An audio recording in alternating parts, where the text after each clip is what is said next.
Hello and welcome to this class of two dimensional geometry. हम ellipse पढ़ रहे हैं और एलिप्स में पिछले वीडियो में हमने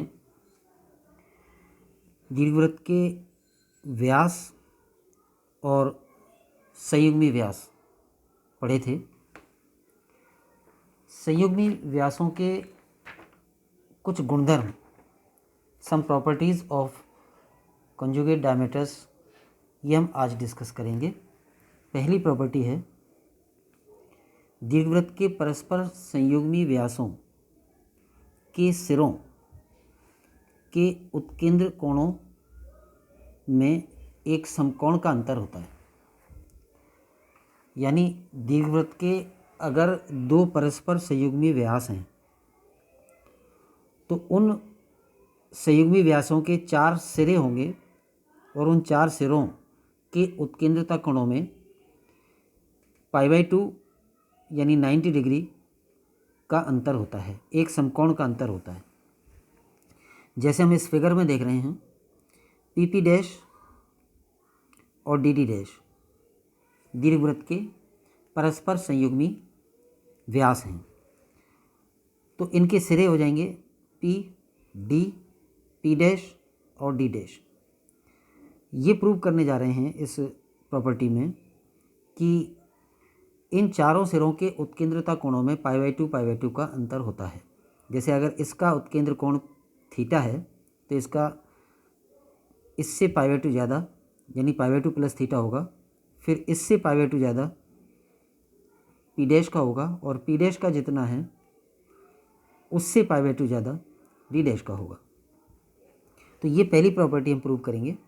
दूसरी प्रॉपर्टी भी इससे मिलती जुलती है, उसके बारे में हम बाद में डिस्कस करेंगे। पहले इस प्रॉपर्टी पर आएँ। ये दीर्घवृत्त का समीकरण हो गया और ये दीर्घवृत्त की आकृति हो गई। इसका केंद्र C नाम दे दिया उसको, है वो मूल बिंदु, यानी उसके कोऑर्डिनेट्स 0 0 होंगे।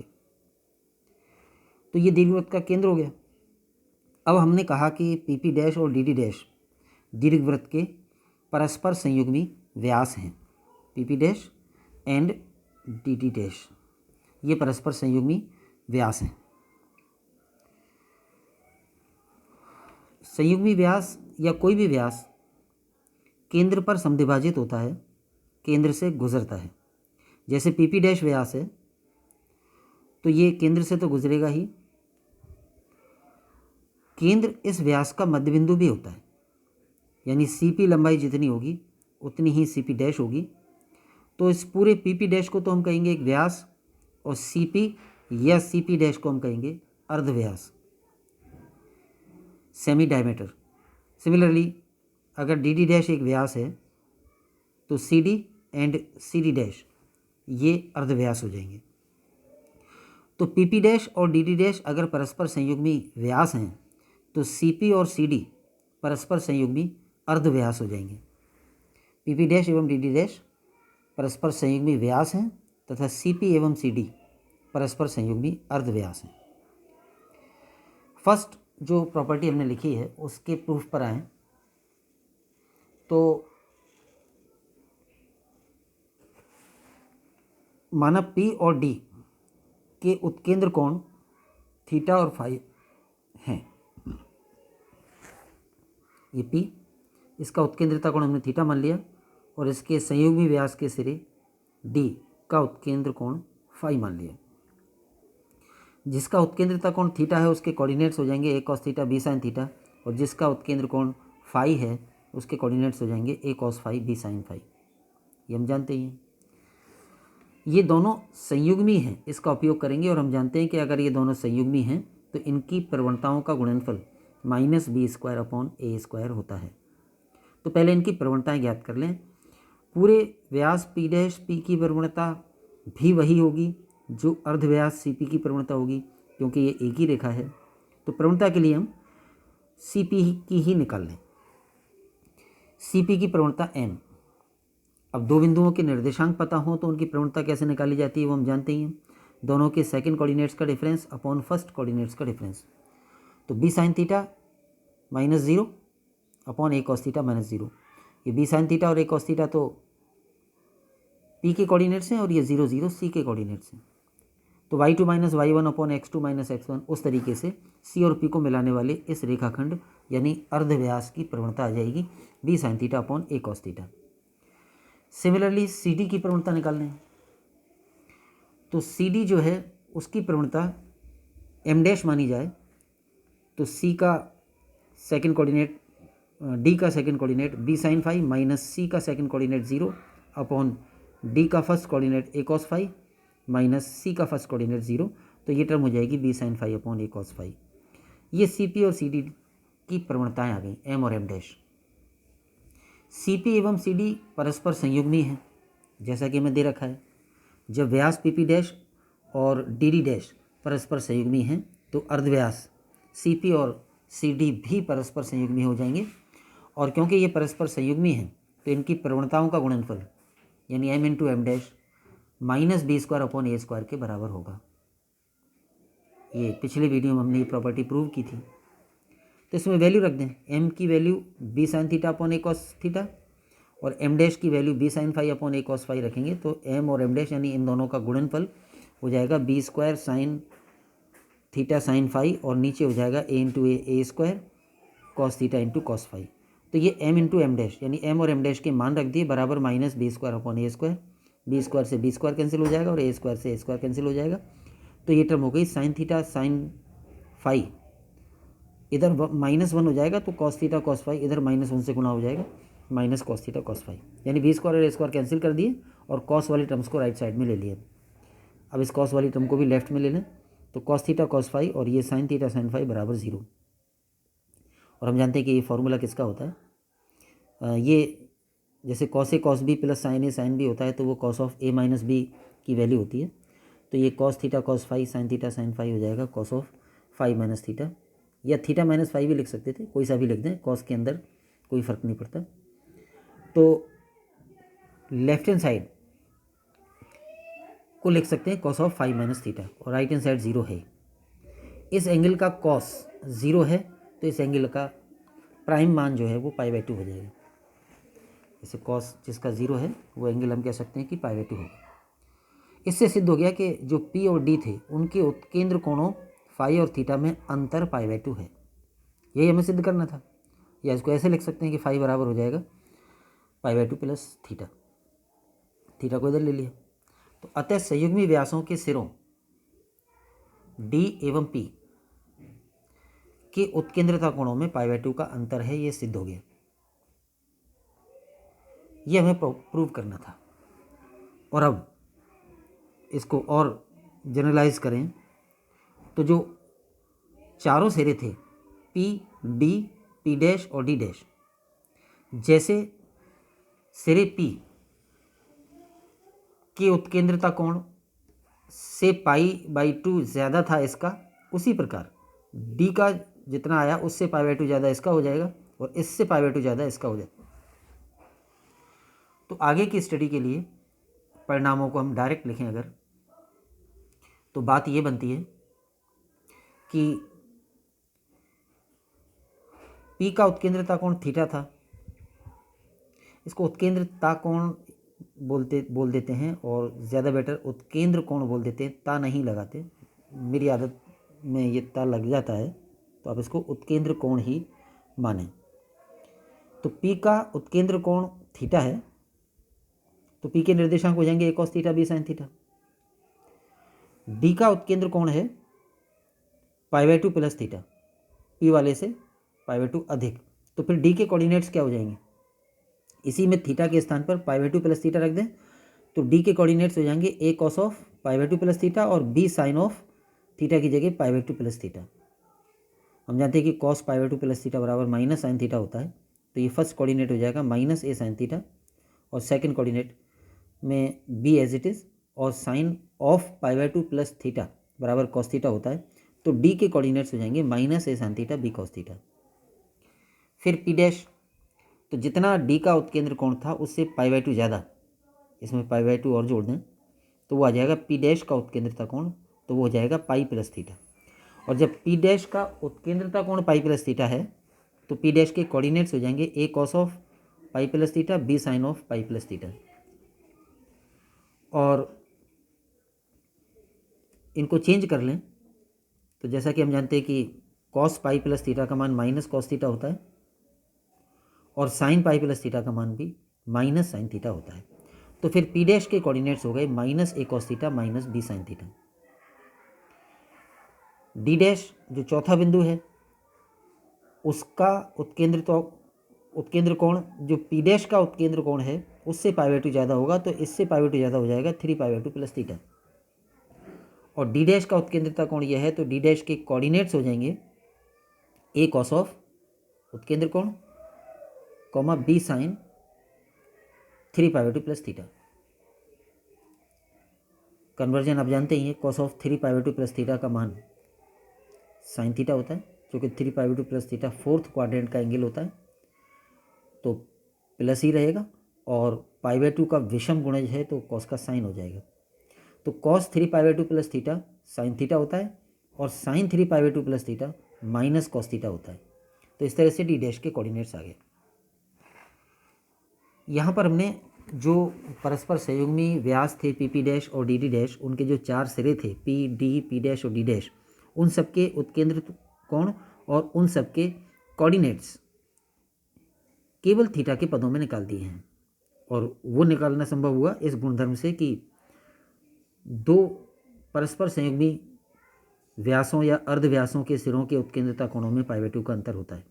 तो पाई बाई टू का अंतर करके हमने कोऑर्डिनेट्स निकाल दिए। तो उत्केंद्रता कोण तो पाई बाई टू बढ़ते चले जाएंगे और कोऑर्डिनेट्स क्या हो जाएंगे, पी के A cos theta B sine theta. P dash के आप देख रहे हैं इसके जस्ट नेगेटिव हो जाएंगे, A cos theta B sine theta, तो पी डैश के हो गए minus A cos theta minus B sine theta. इसी तरह से जो डी के होंगे minus A sine theta B cos theta, उसको -1 से गुणा कर दें तो डी डैश के आ जाएंगे, ये माइनस ए साइन थीटा की जगह प्लस ए साइन थीटा हो जाएगा और बी कॉस थीटा की जगह माइनस बी कॉस थीटा। तो ये हो गया दीर्घवृत्त के परस्पर संयुग्मी व्यासों के सिरों के उत्केंद्रता कोणों में पाई बाई टू का अंतर होता है। जैसे इसका थीटा तो इसका pi by two plus theta, इसका पाई प्लस थीटा और इसका 3 pi by two plus theta. Coordinates इसके हो जाएंगे A cos theta B sine theta, इसके हो जाएंगे इसके A cos theta B sine theta होंगे, तो इसके हो जाएंगे उसका नेगेटिव यानी minus A cos theta minus B sine theta. D के होंगे minus A sine theta B cos theta और उसका नेगेटिव कर देंगे तो डी डैश के आ जाएंगे A sine theta minus B cos theta. तो ये तो हो गया कि परस्पर संयुग्मी व्यास के सिरों के उत्केंद्रता कोणों में पाई बाई टू का अंतर होता है। दूसरी प्रॉपर्टी पर आए। दूसरी प्रॉपर्टी हमने यहाँ लिखी थी, तो वो ये होगी CP एवं CD दीर्घवृत्त के परस्पर संयुग्मी अर्धव्यास हों तो उनके वर्गों का योग a square plus B square के बराबर होता है, जहाँ C दीर्घवृत्त का केंद्र है।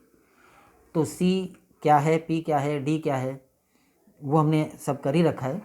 हमें सिद्ध करना है CP square plus CD square बराबर a square plus B square होगा। तो वो सेकंड प्रॉपर्टी हम यहाँ सिद्ध करें।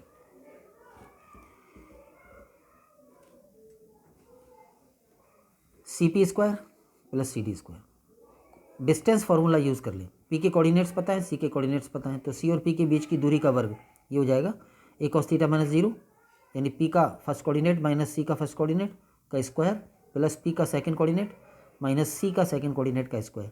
तो ये इतनी वैल्यू तो हो गई CP स्क्वायर की दूरी के सूत्र से, ये CP स्क्वायर हो गया। और ये CD स्क्वायर हो जाएगा वही दूरी के सूत्र से। ये 0 0 तो C के कोऑर्डिनेट्स हैं और माइनस ए साइन थीटा और बी कॉस थीटा ये डी के कोऑर्डिनेट्स हैं। तो जब हमारे पास सी, पी और डी तीनों के कोऑर्डिनेट्स उपलब्ध हैं तो डिस्टेंस फार्मूले से CP स्क्वायर प्लस CD स्क्वायर की वैल्यू ये हो जाएगी। इसको और सॉल्व कर लें, ये A square cos square theta हो गया, ये B square sine square theta हो गया, ये plus A square sine square theta हो गया और ये B square cos square theta हो गया। ए स्क्वायर वाला फर्स्ट और थर्ड टर्म दोनों में से ए स्क्वायर कॉमन, तो cos square theta plus sign square theta, और बी स्क्वायर वाले दो पदों में से बी स्क्वायर कॉमन, तो cos square theta plus sign square theta.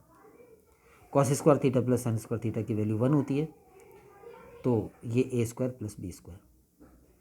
और इसको अगर हम शब्दों में कहें कि ये A square plus B square क्या है, तो एक बात तो ये है कि ये अचर राशि है, और दूसरी ये कि ये दीर्घवृत्त के जो अर्धाक्ष होते हैं, अर्धाक्ष यानी अर्ध दीर्घाक्ष और अर्ध लघु अक्ष, उनकी लंबाई ए और बी होती है, तो उनके वर्गों का योग है, यानी सेमी मेजर एक्सिस का स्क्वायर और सेमी माइनर एक्सिस का स्क्वायर।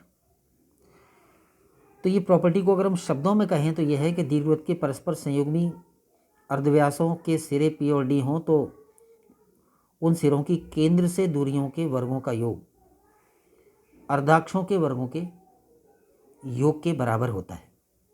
और अचर किस सेंस में है कि ये संयुग्मी व्यास का पेयर कोई सा भी होता, जैसे ये जो दीर्घवृत्त है उसका हमने CP और CD ये परस्पर संयुग्मी अर्धव्यास हैं, तो इस CP लंबाई और CD लंबाई के वर्गों का योग A² + B² होगा।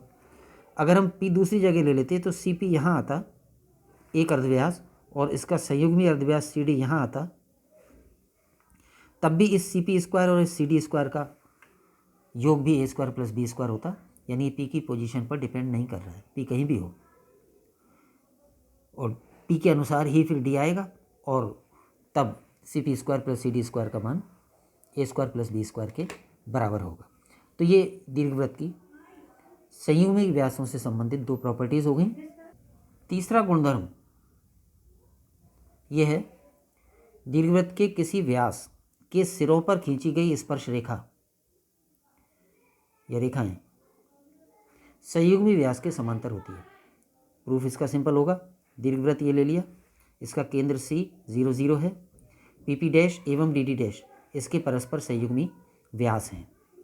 इस फिगर में ये PP' और ये DD' मान लिया हमने कि परस्पर संयुग्मी हैं।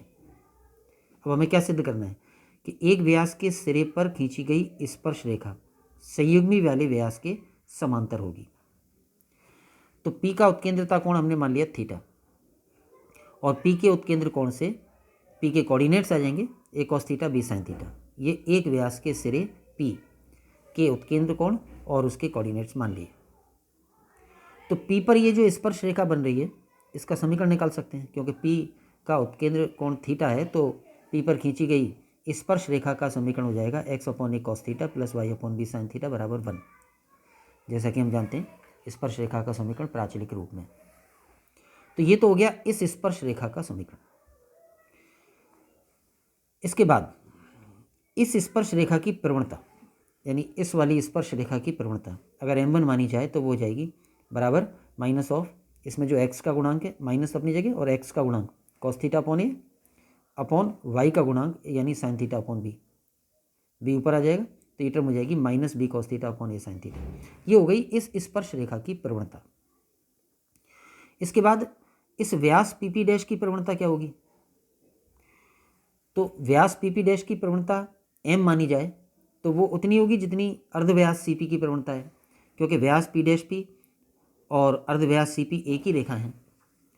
तो व्यास PP' की प्रवणता बराबर अर्धव्यास CP की प्रवणता और CP की प्रवणता C और P के कोऑर्डिनेट से आ जाएगी, दोनों के सेकंड कोऑर्डिनेट्स का डिफरेंस अपॉन फर्स्ट कोऑर्डिनेट्स का डिफरेंस।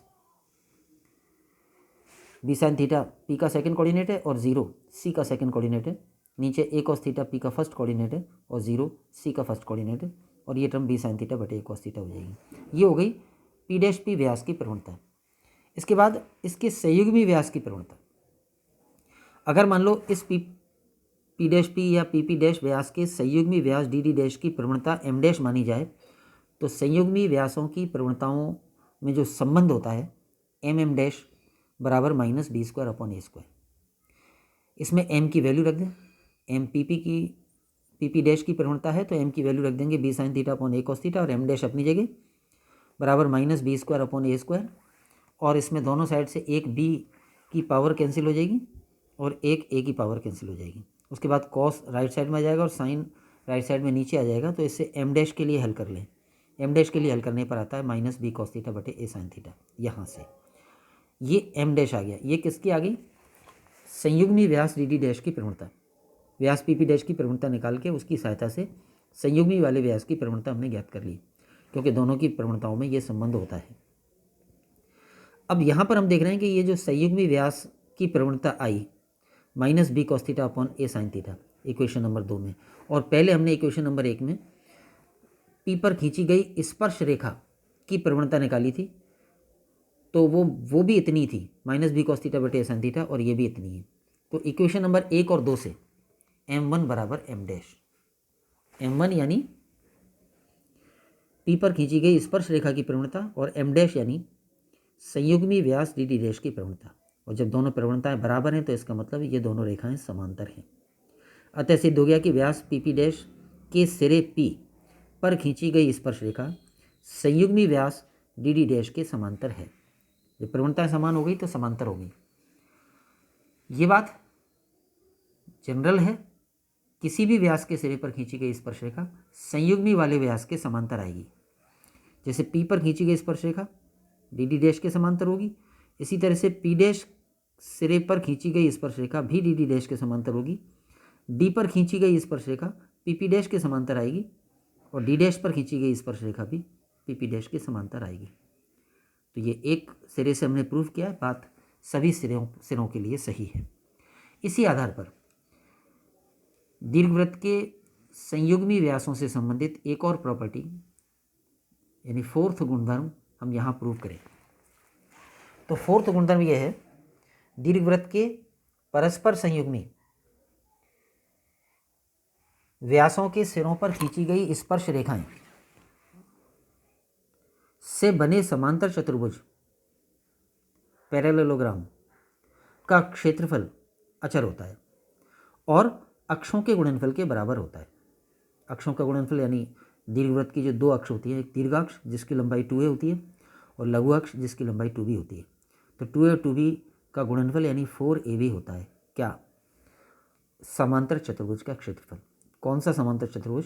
जो दीर्घवृत्त के परस्पर संयुग्मी व्यासों के सिरों पर खींची गई स्पर्श रेखाओं से बनता है। बात प्रूफ में और समझ में आ जाएगी। प्रूफ पर आए। ये दीर्घवृत्त है, इसके परस्पर संयुग्मी व्यास हैं पी पी डैश एवं डी डी डैश, जैसा कि इस फिगर में दिख रहा है। ये दीर्घवृत्त हो गया, पी पी डैश और डी डी डैश इसके दो परस्पर संयुग्मी व्यास हैं जो कि दीर्घवृत्त के केंद्र सी से गुजरते हैं। सी मूल बिंदु है और उसके कोऑर्डिनेट्स 0 0 होंगे। पिछले गुणधर्म से हम कह सकते हैं कि सिरे पी पर खींची गई जो दीर्घवृत्त की ये स्पर्श रेखा है, ये व्यास डी डी डैश के समांतर होगी, यानी संयुग्मी वाले व्यास के समांतर होगी। सिमिलरली व्यास पी पी डैश के सिरे पी डैश पर खींची गई ये स्पर्श रेखा भी संयुग्मी वाले व्यास डी डी डैश के समांतर होगी। तो पी और पी डैश पर खींची गई ये दो स्पर्श रेखाएं, एक ये और एक ये दोनों संयुग्मी वाले व्यास डी डी डैश के समांतर हैं। तो ये दोनों रेखाएं आपस में भी समांतर होंगी। सिमिलरली डी जो संयुग्मी व्यास का सिरा है उस पर खींची गई स्पर्श रेखा व्यास पी पी डैश के समांतर होगी और डी डैश पर खींची गई स्पर्श रेखा भी व्यास पी पी डैश के समांतर होगी, और अतः ये दोनों स्पर्श रेखाएं आपस में भी समांतर होंगी। तो संयुग्मी व्यासों के चार सिरे पी, पी डैश, डी और डी डैश, इन पर खींची गई चार स्पर्श रेखाएं एक समांतर चतुर्भुज बना लेंगी, क्योंकि ये और ये समांतर हैं और ये समांतर है, और ये समांतर चतुर्भुज जो बना उसको हमने नाम दे दिया एम एन एस टी। अब यहाँ पर आए, हमने पी के कोऑर्डिनेट्स मान लिए हैं, यानी उसका उत्केंद्र कोण मान लिया है थीटा, तो उससे फिर सबके आ जाएंगे। दीर्घवृत्त ये हो गया, इसके परस्पर संयुग्मी व्यास पी पी डैश और डी डी डैश हैं। P A cos theta B sine theta हो तो डी कितना होगा वो हमने पिछले प्रॉपर्टीज़ में किया है। पी का उत्केंद्र कोण थीटा है तो डी का π/2 प्लस थीटा होगा, यानी कि पी के उत्केंद्र कोण से π/2 ज़्यादा, तो उससे डी के कोऑर्डिनेट्स ये आएंगे। तो ये तो हो गए पी और डी के coordinates. P, P dash, D एवं डी डैश पर खींची गई स्पर्श रेखाओं से बने समांतर चतुर्भुज एम एन एस टी का क्षेत्रफल। तो अब समांतर चतुर्भुज का क्षेत्रफल कैसे ज्ञात किया है? हम ये कह सकते हैं कि जैसे अगर कोई समांतर चतुर्भुज बन रहा है, मान लो ये समांतर चतुर्भुज है। समांतर चतुर्भुज हम जानते हैं कि आमने सामने वाली भुजाएं समांतर और बराबर लंबाई की होती हैं। अगर हम इस भुजा के मध्य बिंदु और इस भुजा के मध्य बिंदु को मिला दें और इस भुजा के मध्य बिंदु और इस भुजा के मध्य बिंदु को मिला दें, तो ये जो बड़ा वाला समांतर चतुर्भुज था वो 4 समांतर चतुर्भुजों में बढ़ जाएगा और इन चारों समांतर चतुर्भुजों का क्षेत्रफल बराबर होगा। तो अतः बड़े वाले समांतर चतुर्भुज का क्षेत्रफल बराबर हो जाएगा 4 × एक समांतर चतुर्भुज का क्षेत्रफल। इस बात का उपयोग किया है यहाँ पर। तो हम कह रहे हैं कि ये जो बड़ा वाला समांतर चतुर्भुज है MNST, इसका क्षेत्रफल कितना होगा 4 × समांतर चतुर्भुज CPMD, इस वाले समांतर चतुर्भुज का क्षेत्रफल, क्योंकि बाकी तीनों का भी इतना ही होगा। तो बड़े वाले समांतर चतुर्भुज का क्षेत्रफल निकालने के लिए उसके चौथाई भाग वाले समांतर चतुर्भुज CPMD का क्षेत्रफल × 4 कर देंगे बराबर 4 × अब जो ये समांतर चतुर्भुज है CPMD, इसका क्षेत्रफल इसके इस विकर्ण से इस समांतर चतुर्भुज को दो त्रिभुजों में बांट लें तो ये दोनों त्रिभुज भी समान क्षेत्रफल के ही होंगे, यानी त्रिभुज CPD का क्षेत्रफल और MPD का क्षेत्रफल बराबर होगा। तो इस वाले समांतर चतुर्भुज CPMD का क्षेत्रफल बराबर 2 × त्रिभुज CPD का क्षेत्रफल। तो समांतर चतुर्भुज CPMD का क्षेत्रफल हो जाएगा 2 × त्रिभुज CPD का क्षेत्रफल। 4 दूनी 8। अब त्रिभुज का क्षेत्रफल त्रिभुज के तीनों सिरों के कोऑर्डिनेट से निकाल सकते हैं। वो बात आपने 2D में पढ़ी है, हमने भी रिपीट की थी शुरू के वीडियोज़ में। अगर किसी त्रिभुज के 3 सिरों या 3 शीर्षों के कोऑर्डिनेट्स पता हों तो उस त्रिभुज का क्षेत्रफल क्या होता है। जैसे ये एक त्रिभुज है और इस त्रिभुज या ट्राइंगल की 3 जो शीर्ष हैं, एक ये शीर्ष उसके कोऑर्डिनेट्स हैं x1 y1, ये वाला शीर्ष है इसके कोऑर्डिनेट्स हैं x2 y2, और ये वाला शीर्ष है इसके कोऑर्डिनेट्स हैं x3 y3। तो अगर त्रिभुज के 3 शीर्षों के कोऑर्डिनेट्स ये हों x1 y1, x2 y2, x3 y3, तो त्रिभुज का क्षेत्रफल इतना होता है सारणिक से 1/2 और x1 y1 1, x2 y2 1, x3 y3 1। या ऐसे कह लो कि फर्स्ट कॉलम तीनों बिंदुओं के फर्स्ट कोऑर्डिनेट से बन जाएगा, सेकंड कॉलम तीनों बिंदुओं के सेकंड कोऑर्डिनेट से बन जाएगा, और थर्ड कॉलम 1 1 1 रहेगा। इस तरीके से यहाँ पर हमने त्रिभुज का क्षेत्रफल निकाला है त्रिभुज CPD का। C के कोऑर्डिनेट्स हैं 0 0, P के कोऑर्डिनेट्स हैं a cos theta b sin theta, और D के कोऑर्डिनेट्स हैं -a sin theta b cos theta. तो ये तीनों के फर्स्ट कोऑर्डिनेट्स ले लिए, a cos थीटा ये P का first coordinate, -a sin theta ये D का फर्स्ट कोऑर्डिनेट, और 0 ये C का फर्स्ट कोऑर्डिनेट। ये तीनों के सेकंड कोऑर्डिनेट्स हैं और ये 1 1 1। तो ये सारणिक 8 × 1/2 तो 4 हो जाएगा, और इस सारणिक को तीसरी पंक्ति से प्रसार कर दें तो 0 × 0 का कोफैक्टर वो टर्म 0 हो जाएगी, फिर ये 0 × इस 0 का कोफैक्टर वो टर्म 0 हो जाएगी, और प्लस 1 × 1 का कोफैक्टर। तो 1 का कोफैक्टर आएगा 1 वाली रो और 1 वाले कॉलम को छोड़ के ये 2/2 का सारणिक a cos theta b sin theta और -a sin theta b cos theta. तो इस सारणिक को तृतीय पंक्ति यानी R3 से एक्सपेंशन कर दिया है, तो ये 2/2 का सारणिक रह गया, 4 अपनी जगह। इस सारणी की वैल्यू निकालना है this × this minus this × this, तो ये आ जाएगा 4 अपनी जगह, और इन दोनों का गुणनफल AB cos स्क्वायर थीटा आएगा माइनस इन दोनों का गुणनफल तो जाएगा AB sin square theta. AB भी कॉमन आ जाएगा तो cos square theta plus sin square theta जो कि 1 होता है बराबर 4AB। तो ये एक अचर राशि आ गई। अचर का मतलब थीटा पे डिपेंड नहीं कर रहा है, यानी P बिंदु कहीं भी होता उसी के अनुसार फिर D P dash D dash बदलते, लेकिन समांतर चतुर्भुज का क्षेत्रफल इतना ही आएगा जो कि एक अचर है। और इस 4AB को हम 2A × 2B लिख सकते हैं। 2A × 2B को हम शब्दों में कह सकते हैं 2A का मतलब दीर्घाक्ष की लंबाई और 2B का मतलब लघु अक्ष की लंबाई। तो इस तरह से सिद्ध हो गया कि परस्पर संयुग्मी व्यासों के 4 सिरों पर खींची गई स्पर्श रेखाओं से बनने वाले समांतर चतुर्भुज का क्षेत्रफल अचर होता है और दीर्घाक्ष और लघुअक्ष की लंबाइयों के गुणनफल के बराबर होता है।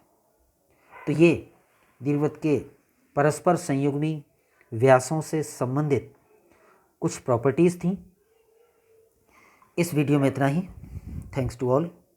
जय हिंद।